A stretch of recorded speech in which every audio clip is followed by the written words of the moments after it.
তোমরা দুজনে কোথায় রওনা দিয়েছো? এত সাইজে গুইজে কোথায় যাচ্ছ এখন?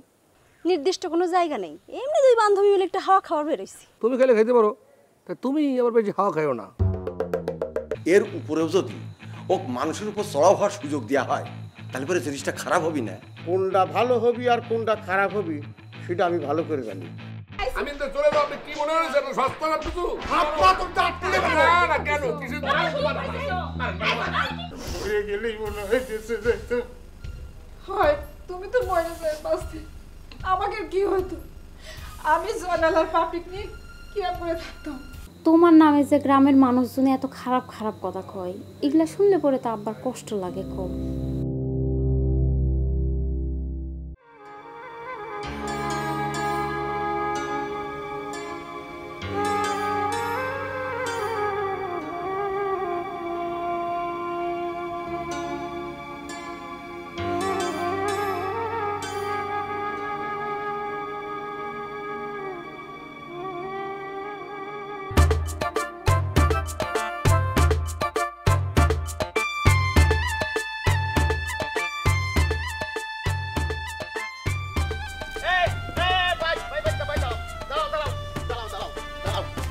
তোমার জন্য আমি দৌড়াইতে আসতেছি।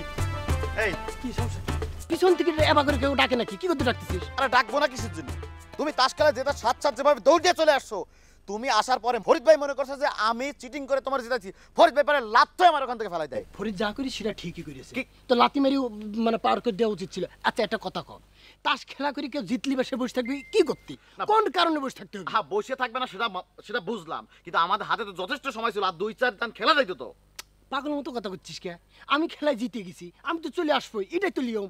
আচ্ছা শর্ট করে জিতলা কিভাবে? শর্ট টাইমের ভিতরে তুমি যেত কিভাবে? শর্ট টাইম তাস খেলাটা কি জিনিস এটা তোকে আগে জানতে হবে। তুই কার কাছ থেকে শিখেছিস? কত? ফরিদ ভাই। এই তো ফরিদের কাছে তাস খেলা শিখেছি। তাস একটা শিল্প, এটা তোকে জানতে হবে। তাসে কয়টা তাস আছে, কয়টা রং আছে, সব কটা জিনিস তোর একদম মুখস্থ করে রাখতে হবে। মুখস্থ করাইছি আমার। মুখস্থ করলে হবে, কিন্তু কাঞ্চি মারাটা তো শিখেনি। এরকম মনে কর তুই দেখতেছিস, হ্যাঁ, কিন্তু এই যে বিষয়টা থাকে না, এটা তোর আগে শিখতে হবে। তুমি কি তালি পরে কাঞ্চি মারি আমার জিনিস দেখে তুমি জিতে? এ তো চিটিং হয়ে গেছে। না এটাই তো কথা, তাস খেলার ভিতরে তুই কাঞ্চি মারবি কিন্তু চিটিংটা হবে না। এটাই হচ্ছে শিল্প, এই শিল্পটা তোকে আগে শিখতে হবে। তাহলে মানে জীবনে একটা বড় ভুল করে ফেললাম। না সেটা যা করেছিস তাস খেলা আমি তোকে শিখাতে পারি, কিন্তু আসলে সময় নেই তো, আজকে মেলা ব্যস্ত মানুষ। এই ভাই সময় পর আমার একটু সলিউশন দিয়ে যাও। কি হয়েছে কথা? মানে তুমি যে কাঞ্চি মেরে তাস খেলা জেতার একটা প্ল্যান তোমার ভিতরে আছে, আচ্ছা প্রেমের ক্ষেত্রে কি এমন কোনো সিস্টেম আছে কাঞ্চি মেরে জেতা যায়? মানে কাঞ্চি মেরে প্রেমিকের কাছে আনা যায়? তুই কি করছিস? তুই তার আগে আমাকে একটা কথা কর, তাস খেলার ভিতরে তুই প্রেম ঢুকে দিছিস, সেটা ভালো কথা মাইনে নিলাম, কিন্তু তুই এই কাঞ্চি মারবি কার উপরে সেটা আগে কত? বড় ভাই টাইপের এখন না তোমার না বলি, ঘটনা যখন ঘটবে মানে তালি যখন বাজবে তখন তোমরা অটোমেটিক দেখতে পারবে, তখনই দেখো, একটু ওয়েট করো। না ঠিক আছে, কিন্তু যে মেয়েটা দেখতে কেমন? না তুই যেরকম এরকম করতে যাচ্ছিল মনে হচ্ছিল তো ঐশ্বরিয়া রায় তো মনে চলে আসে। আমার আবেগে তো ওইরকম, আমার চোখে যে কি পরিমাণ তাকে ভালো দেখায়, ঐশ্বরিয়া রানী মুখার্জি ক্যাটরিনা সব একসাথে মিক্সড, মানে আমার না ঠিক আছে, বেশি ফাল পারিয়ে না, এটা একটা জিনিস মনে রাখবা, প্রেমটাও কিন্তু একটা শিল্প। এই শিল্পের জায়গায় কিন্তু তুমি ফাল পারলি চলবি না। এই ফাল পারতে যাই আমি যে কি ক্যারিফিসিটির ভিতরে আছি। তোমার যে প্রেম, তুমি যে কার সাথে ঘোরো কে সে তো আমি জানি, বুঝি, দেখি মাঝে মাঝে। কার সাথে? তুই কি দেখেছিস? এই তুই কি দেখেছিস? আচ্ছা মানে উনি তো একটু আমার থেকে একটু খাই দায় বেশি মনে হয়। তুই কার কথা করছিস? ওই বুলডোজার সিনিকটার কথা করছিস নাকি?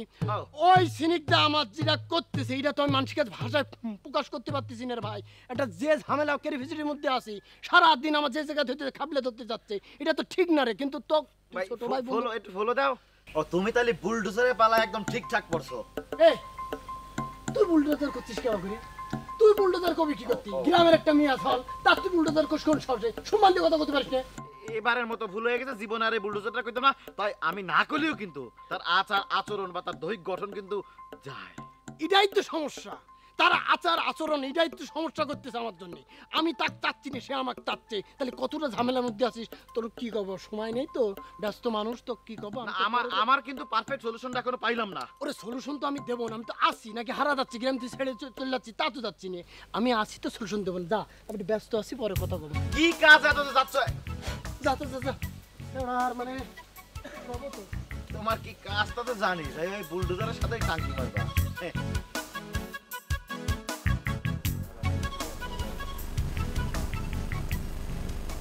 সেবা করে একটু ব্যবসা বাণিজ্য করে যে একটু ভালো মতো থাক, তার কোনো উপায় আছে কাউ? এই নিব 2-4-5 হাজার টাকা করে বাকি।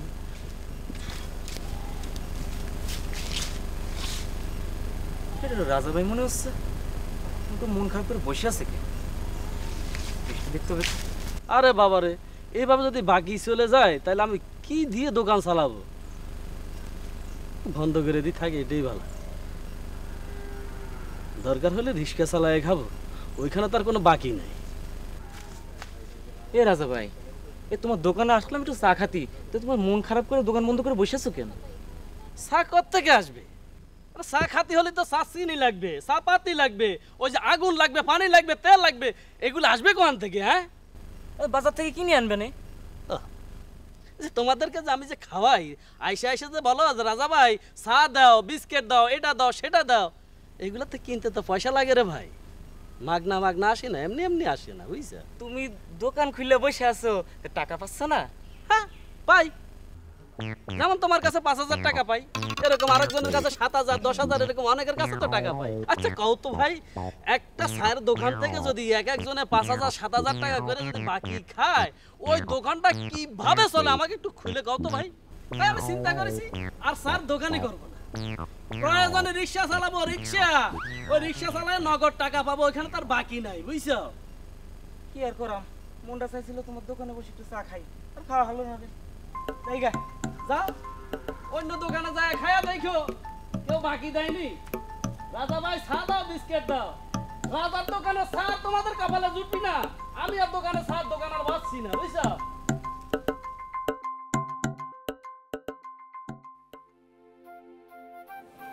চশমা খোলো। রাজুর বয়স হচ্ছে কয়দিন? ওর মতো একটা ছেলের সাথে তোমার মারামারি করতে হবে কি জন্য? আরে বাবা, তুমি রাগ করতেছো শুধু শুধু। তুমি কি জানো আমি জীবনে কোনোদিন কারোর সঙ্গে কোনো উল্টাপাল্টা কাজ করেছি কেউ কিছু না বললে? তাহলে কি জন্য করিছো, কি কইছে আমার সেটা কও। আরে করছি তো। ঘটনা হচ্ছে যে স্লেজিং আছে না, স্লেজিং, স্লেজিং তো বোঝো, মানে টিটকারি মারা আর কি। ওই যে ক্রিকেট খেলার সময় সময় দেখো না, ওই যে ব্যাটসম্যানের পিছনে দাঁড়িয়ে উইকেট কিপার স্লেজিং করে, সেরকমের। ও কি স্লেজিং করে এটা জিজ্ঞেস করো। আমারে দেখে সে আমার সঙ্গে টিটকারি মারতেছে আর কইতেছে, ভাই আপনি হচ্ছেন কি পণ্ডিত পাড়ার একটা আইডল। কেন তুই আমার এই কথা কবি কিসের জন্য? আমি যদি ওকে এই সময় সাহায্য না করতাম তাহলে কি হতো জানো? দুদিন পরে সে আমার মাথার উপরে চড়িয়ে পড়তো এবং আমার সঙ্গে আরও অন্যরকম ব্যবহার করতো। সেই জন্য উচিত শিক্ষা দেওয়ার একটা টাইম মনে হয়েছে, উচিত শিক্ষা দিয়ে দিয়েছি, ঘাট ধরে সাবাংসাম ধরে লাগিয়ে দিয়েছি, বুঝছো? নিজের কোন অবস্থানে নামাই নিয়ে আসছো একবার চিন্তা করে দেখিছো? রাজুর মতো একটা ট্যাংরা ছেলে তোমার নিয়ে টিটকারি মারে, এই কথা কইতে তোমার একটু খারাপ লাগে না? আল্লাহ তোমার কি দিয়ে বানাইছে, তুমি কবে বুঝতে শিখবা? তুমি না মানে বিষয়টা খুব জটিল করে ফেলতেছো। তো বিষয়টা খুব জটিল না, খুবই নর্মাল একটা বিষয়। স্লেজিং করছো, সাইজ করে দিয়েছে। এত কিছু হয়ে গেছে তারপর তোমার কাছে মনে হচ্ছে সব কিছু একদম নর্মাল বিষয়, তাই না? গ্রামের ছেলে পেলেরা তোমার নিয়ে হাসি তামাশা করছিস আর তুমি আমার কষ্ট, তোমার কাছে সব কিছু নর্মাল, সব কিছু স্বাভাবিক। আমার মাঝে মাঝে কি মনে হয় জানো? আমি ভুল করেছি, আমি অনেক বড় ভুল করে ফেলেছি যে আমি তোমারে ভালোবাসিছি, আমি তোমার কাছে হাত জোর করে ক্ষমা চাচ্ছি। আমার ভুল হয়ে গেছে, তোমার সাথে সম্পর্ক রাখা আমার পক্ষে সম্ভব না জয়নাল ভাই। শোনা আমার কথাটা একটু বোঝার চেষ্টা করো। আমি তোমার ভুল স্বীকার করেছি, আমি ভুল স্বীকার করে আমি অনুতপ্ত হয়েছি। অনুতপ্ত হওয়ার পরে তার ক্ষমা করে দিতে হয়। আমার ভুল হয়ে গেছে, তুমি আমার ক্ষমা করে দাও শোনা। হ্যাঁ, তুমি আমার পথ থেকে সরে খারাপ, আমি যা করেছি সেটাই ফাইনাল, তোমার সাথে আমি কোনো রকম সম্পর্ক রাখবো না। ওরে তুমি কিন্তু একটা ভুল সিদ্ধান্ত নিচ্ছ, এটা ঠিক না। মানে আমরা একটা সমস্যার সমাধান করতে আইসা নিজেরা যদি ভুল সিদ্ধান্ত নিয়ে ফেলি তাহলে সেই সমস্যা তো আরও বাড়তে থাকবে, সমস্যা আরও অনেক বাইরে বাইরে অনেক ঝামেলা হয়ে যাবে। তুমি জিনিসটাকে পেঁচাও না প্লিজ, আমার জিনিসটা বোঝার চেষ্টা করো। আমার ক্ষমা করে দাও, আমার ভুল হয়েছে, আমি মাফ চাচ্ছি, আর জীবনে এরকম হবে না, আমি কথা দিচ্ছি। তুমি কেন বুঝো না জয়নাল ভাই? আমার সহ্য হয় না, মানুষ যখন তোমার নিয়ে খারাপ কথা কয় আমার সহ্য হয় না। সব অন্যায়, সব অত্যাচার আমি সহ্য করতে পারবো, কিন্তু আমি যাকে ভালোবাসি তারে নিয়ে মানুষ খারাপ কথা কবে এটা আমি সহ্য করতে পারবো না। তুমি এরকম করে করো না, কান্দো না প্লিজ, সত্যি করছি তুমি কান্দো না। তোমার চোখে এরকম পানি দেখলে আমার কি আমদানি লাগে, আমার মনের মধ্যে একটা কষ্টের ঢেউ বইতে শুরু করে, না পারি সেই কষ্টের ঢেউ থামাতে, না পারি সহ্য করতে। তুমি কান্দো না।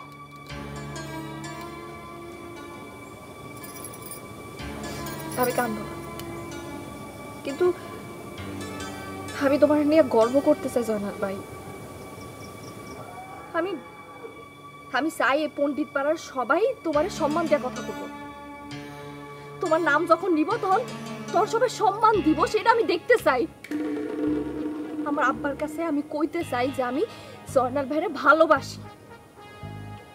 আমি তো না আব্বার কাছে তোমার নামটা উচ্চারণ করতে পারবো না। আমি কথা দিচ্ছি, আমি তোমার কথা দিচ্ছি, তোমার আব্বার কাছে তুমি গর্ব করে আমার নাম উচ্চারণ করতে পারবে। আমি প্রমাণ দিয়ে ছাড়বো, এ আমি কথা দিচ্ছি, সত্যি আমি কথা দিলাম। এবার একটু হাসো, তোমার হাসিটা দেখার জন্য আমার বুকটা ছটফট করতেছে। হাসো, কি সুন্দর হাসতেছে। আল্লাহ, দাঁতগুলো হচ্ছে একদম বিলাইয়ের মতো, ফাইন লাগতেছে। মা চলো দিছে।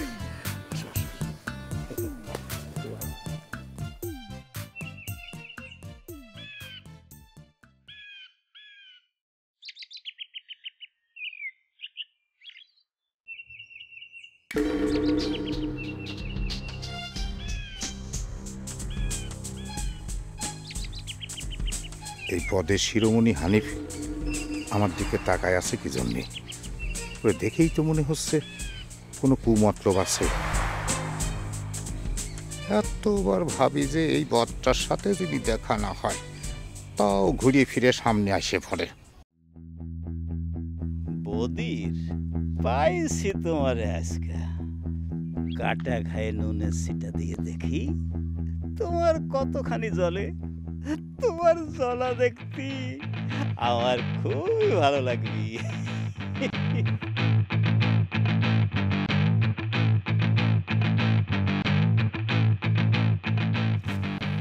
কি বদির মিয়া, কোনখান থেকে আসলে? ওই মোল্লাবাড়ি গেছিলাম, একটু কাম ছিল। কাম ছিল। তা দেখে শুনে তো মনে আছে মন মেজাজ খুব খারাপ হয়ে আছে।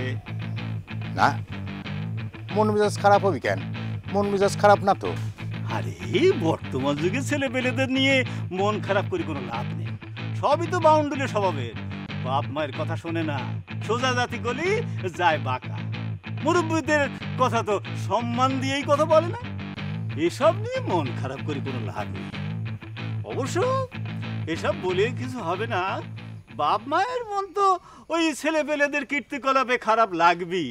তোমার জায়গায় যদি আমি হতাম তাহলে আমারও খারাপ লাগতো। তুমি কি করছো? আমি তো তোমার কথার আগামাথা কিছুই বুঝতে পারছি না। আরে তোমার ছেলে জয়নালের কথা করছি। গতকালকে একটা কথা শুনে মনটা খুব খারাপ লাগছে। কি কথা? আরে ওই যে কৌশলের ছেলে রাজুরে জয়নাল নাকি বিনা কারণে ইচ্ছে মতো মারিছে, আর সেইটা নিয়ে পণ্ডিত পাড়াতে একেবারে তোলপাড় শুরু হয়ে গেছে। এই বয়সে এসে জয়নালের পাগলামিটা মনে হয় একটু বাড়িয়ে গেছে। কেন তুমি বোঝাতে পারো না? ওর এই সব পাগলামির কারণে মানুষ যদি দুই চার কথা তোমারে শোনায়, তাহলে তো আর মানুষের কোনো দোষারোপ করতে পারো না। হ্যাঁ, মানুষের কথা কি কব? তুমি তো আমারে কম কথা শোনাচ্ছ না। আরে আমার কথা ছাড়িয়ে দাও দিন দেই, আমি তো তোমারে ভালোবাসি বলে ওই দুই চার কথা শোনাই। মনে রাখবা, ওই দুষ্টু গরুর চাইতে শূন্য গোয়াল অনেক ভালো। এমনিতে তো তোমার ছেলে তোমার লাইনে আসবে। ছেলেরে ঘাট ধরে বাড়িতে বাইর করে দাও, তারপরে দেখবানে 2 দিন পরে সুর করে পেটে টান পড়েছে বলে ঘরে এসে উপস্থিত হবে না, আর ওই সব খারাপ কাজ করবি। কি করব কও? এরাম ছেলে জন্ম দিয়েছি, মানুষের কথা তো শুনতেই হবে। আমার মাঝে মাঝে কি মনে হয় জানো? মনে হয় যে আমার একটা মেয়ে হইয়ে মায়ে না হয়ে যদি ওই মায়ের জায়গা তোমার মতো ওই জয়নালের মতো একটা ছেলে হতো, তাহলে পরে আমার কষ্টের আবার সীমা পরিসীমা থাকতো না। আমার একটু কাজ আছে, আমি গেলাম।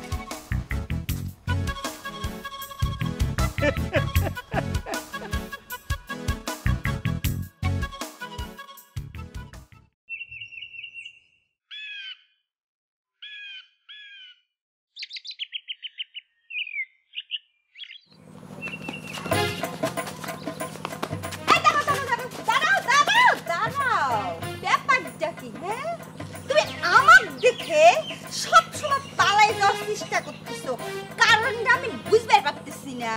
আচ্ছা, আমি কি বাঘ না ভাল্লুক যে তোমাকে আমি খাবলা দিয়ে খেয়ে ফেলবো? হ্যাঁ, ব্যাপারটা কি?